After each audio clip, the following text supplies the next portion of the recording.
আজ ছেলেকে স্কুল থেকে এনে দেখি পুকুর ঘাটে সকালের টিফিন খাওয়া অনেকগুলো বাসন পড়েছে, সেটাই মেজে নিচ্ছি। বাসনগুলো ভালো করে মেজে ধুয়ে এবার ঝুড়িতে রেখে দেব জল ঝরতে।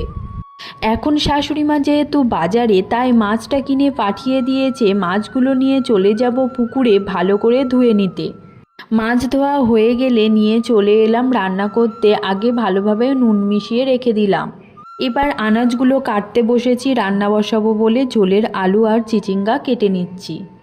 রান্নার জোগাড় তো মোটামুটি হয়ে গেছে, তাই চলে এলাম কলপাড়ে। অনেকগুলো জামা কাপড় ছিল, ছেলেকে সকালে স্কুলে নিয়ে যাই বলে অনেক কাজ সকালে করতে পারি না, তাই রান্না করতে করতে কাজগুলো সেরে নিই।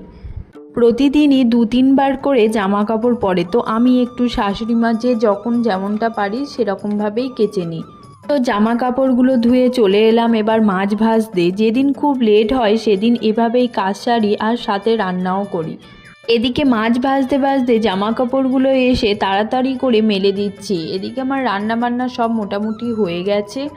তোমরা দুপুরে কি রান্না করলে কমেন্ট